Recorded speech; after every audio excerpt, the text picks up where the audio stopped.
네, 경제 인사이트 이어갑니다. 이제 7월장이 시작됐고 또 하반기장이 시작됐습니다. 그런 점에서 우리 7월장 어떤 점을 점검을 해봐야 될지 오늘 얘기 나눠보도록 하겠습니다. 도움 말씀에 상상인증권 신월 투자전략팀장 함께합니다.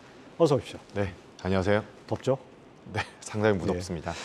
자, 6월장을 우리가 잠시 돌아보면 사실 추가 긴축 우려가 좀 작용을 했던 것 같아요. 이 그림자가 좀 채 가시지 않는 그런 분위기인데 어떻게 보셨습니까?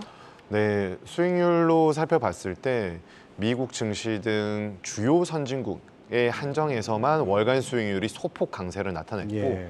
대다수의 자산이 마이너스 수익률을 시현을 했습니다.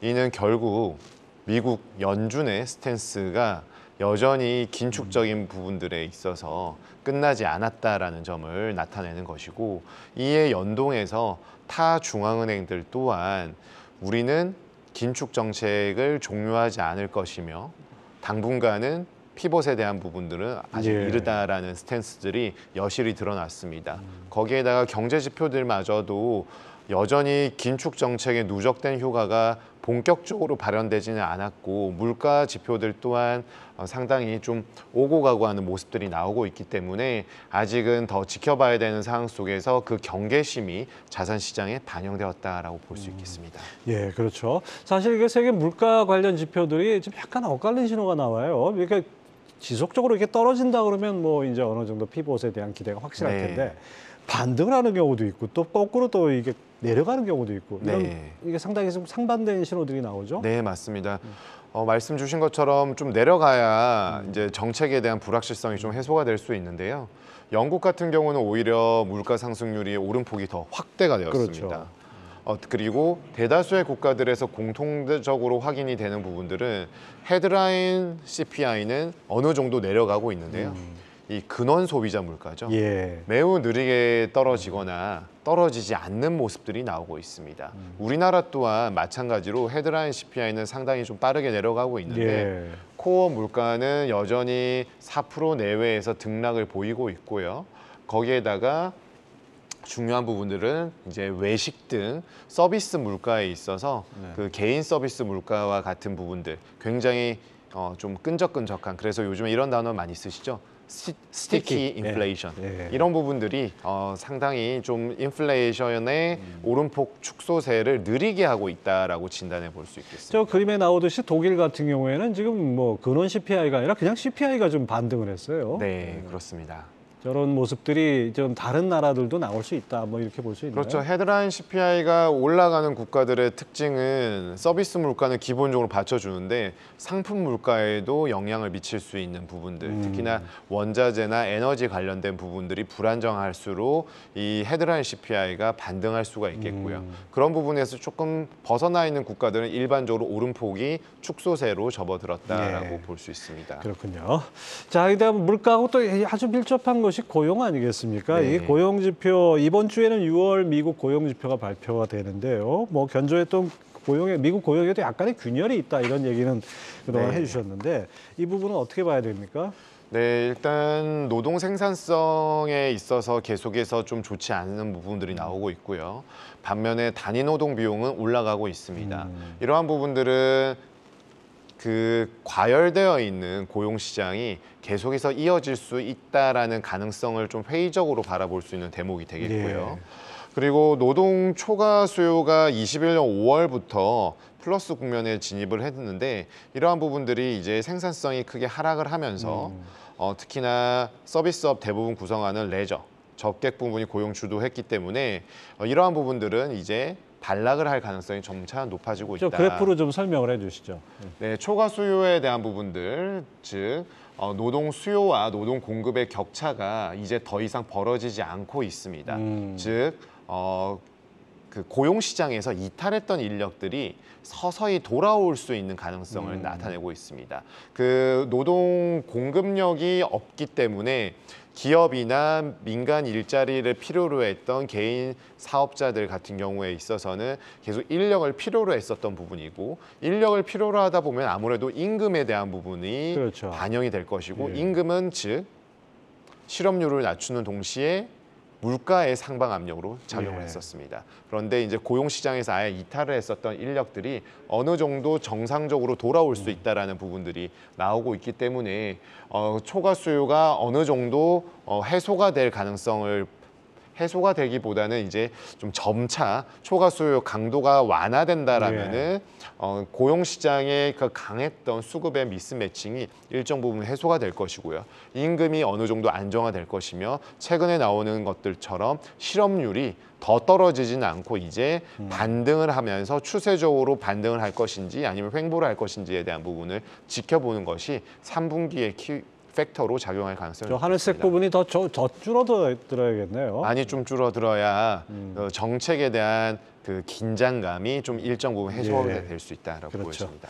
자, 글로벌 경기 측면에서 좀 짚어봐야 될 지표도 속속 나오고 있는데 유로존 제조 PMI에 유의미한 그 네. 내용들이 관측된다고요? 네, 일단 PMI 지수가 43포인트를 기록을 했습니다. 최근 3년간 가장 낮은. 그래서 최근 3년 전이면 언제인지 기억나시죠? 코로나 때죠. 예. 네, 그때는 당연히 모든 지표들이 완전히 위축이 되었기 때문에 좀 이례적인 현상들이었고 그거를 제외하면 가장 낮은 수준이다라고 봐야 되겠습니다. 전반적으로 지금 금융시장의 경색으로 인해서 크레딧 스위스가 파산을 했고요. 그리고 지금 GDP, 유로존 GDP가 2개 분기 연속 역성장을 했습니다. 예. 그러한 부분들이 이제 어느 정도 좀 선순환의 고리로 접어들어야 되는데 물가는 잡히지 않고 경제와 나빠지고. 금융시장에 악영향을 미치는 요소들이 계속 나오다 보니까 경기 선행 지표라고 할 수 있는 PMI 지표가 거의 역사상 최저 수준까지 떨어져 있다라고 볼 수가 있겠고요. 그리고 경기 전망이 계속해서 악화되는 지표들이 확인이 되다 보니까 좀 이러한 부분들을 통해서 봤을 때는 물가와 경기 모두 좀 악재로 작용할 수 있는 특히나 가장 우려되는 스태그플레이션의 징조들이 조금 확인이 되고 있는 부분들이 아닌가. 유로존은 미국하고 아주 기상도가 확연히 다른 것 같습니다. 맞습니다. 왜냐하면은 그 물가는 공통적으로 같이 올라왔는데 아무래도 연준보다 느리게 물가 안정에 나섰고요. 그리고 유로존은 지금 직접적으로 경기에 대한 모멘텀도 미국보다 약한 데다가 예. 지정학적 리스크인 우러 전쟁이 계속해서 연장되고 있고요. 그리고 국제 정세에서 워낙 다변화되어 있는 국가들마다 그렇죠. 이해관계가 첨예하게 얽혀 있지 않습니까? 그러한 부분들이 어떤 단일화돼서 경제의 동력으로 작동하기에는 어려운 부분인 점은 삼척동자도 아는 사실이니까요. 그렇죠. 예. 그러한 부분들이 경기 전망에 악영향을 미친다라고 볼 수 있겠습니다. 프랑스에 또 폭동까지 일어나고 해가지고 아주 시끄러운 것 같습니다. 네, 지금 3일 연속 시위가 격화되고 있어서 이런 부분까지 겹치게 된다라면은 이제 그 유로존의 이제 핵심 국가가 결국에는 독일과 프랑스인데 예. 프랑스에서 삐끄덕대면은 이제 더 불안한 요인들로 그렇죠. 이어질 수밖에 없겠습니다. 중국 제조업하고 비교해서 보면 어떻습니까? 중국은 조금 그래도 나은 상황이고요. 그렇지만 너무 우리가 기대를 한 것이 기대가 아닌가. 컸죠. 예. 너무 상반기에 계속 기대를 했고 좋아질 거야, 희망적일 것이다라고 하면 할수록 이제 비관론이 득세를 하게 되는. 기대에 자꾸 못 미치니까 점점 네. 기대치를 낮추는 수밖에 없지 않습니까? 맞습니다. 근데 또 기대치를 낮추면은 희망의 불씨를 자극하는 지표들이 예. 나오거든요. 예. 근데 중국 지표라는 것이 워낙에 조금 신뢰하기가 좀 해석하기 좀 나름이지 않습니까? 네. 그래서 한 개의 지표만을 바라보기보다는 간접적인 지표들을 항상 살펴봐야 되는 어려움들이 있습니다. 일단은 제조 PMI는 6월 49포인트를 기록을 했습니다. 5월 대비해서 0.2포인트 정도 상향 조정이 되었지만 여전히 중립선을 하회하고 있습니다. 문제는 서비스업에 있어서는 개선된 부분이 1분기부터 좀 확인이 되었었는데요. 서비스업에서 제조업으로 가야 되고요. 제조업에서 부동산까지 온기가 좀 확산이 되어야 됩니다. 그렇죠.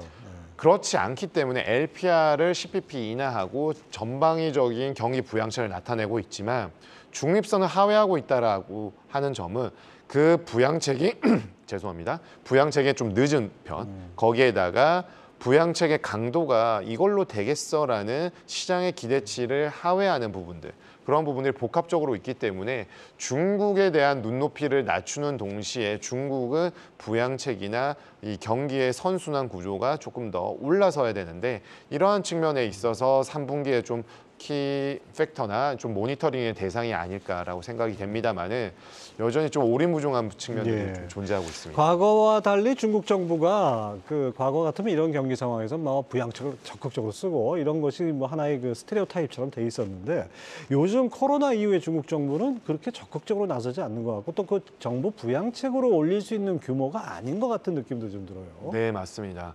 아무래도 그 코로나 때의 그런 봉쇄 정책 그리고 그 전에 이제 공동 부유라고 하면서 이제 부동산에 대한 억제책을 썼거든요. 아무래도 부동산에 관련된 부분의 정책은 급격한 전환을 이루어내기 어려운 측면들이 존재하고요. 그렇죠. 정책의 스탠스가 급변을 했을 때 신뢰도에 영향을 미칠 수 있기 때문입니다. 그리고 과거와는 달리 지방 정부에서 액션을 취하는 폭이 부채로 인해서 굉장히 제한적입니다. 그러니까 중앙 정부에서 어느 정도는 부양책을 내놓을 수 있겠지만 이게 공동 합심해서 나가야 되는 부분들의 동력이 약하다 보니까 좀 어려운 측면들이 있겠습니다. 자, 미국 제조업 상황과 더불어서 이 하반기 전체 종합했을 때 세계 경기 상황이 긍정적인가 부정적인가 어떻게 보십니까? 말씀드리기가 상당히 좀 애매모호한 측면이 있습니다.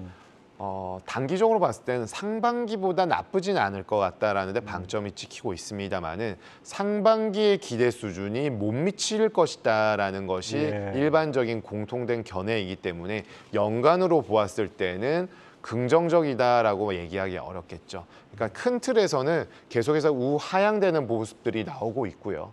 그럼에도 상반기보다는 전반적으로 회복의 불씨들을 내년을 위해서 좀 살려가는 부분들이 나타나지 않을까라고 생각을 하고 있습니다. 다만 그 중심에는 미국 경제에 대한 판단이 필요하겠죠. 미국 경제가 너무 노랜딩해서도 안 되고요. 하드랜딩으로 해서 경착륙이 되어서도 안 되는 소프트한 랜딩의 시나리오가 전제 조건으로 깔려야만 전 세계 경기에 대한 중립적인 스탠스를 가져갈 수 있고 중국 경제가 리바운딩이 되는 동시에 다른 지정학적 리스크가 부상이 되지 않으면서 긴축 정책의 누적된 효과 중에서 부정적인 사이드 이펙트라고 할 수 있는 금융시장의 경색 또한 회피를 해야 되는 여러 가지 난제들이 있습니다. 복잡하네요. 네, 맞습니다. 그렇습니다. 자, 근데 이제 중국이 이 청년 실업률 뭐 20% 넘어가고 이런 상태로 계속 가긴 좀 어려울 것 같은데 뭔가 좀 이 부양책과 관련해서 그 어떤 얘기가 나올 포인트가 좀 있다고요. 네, 29일 지난주였죠. 인민은행 가계 서베이에 따르면은 전반적으로 소비 확대 비중을 늘리겠다. 그리고 저축 확대 비중은 조금 줄이겠다.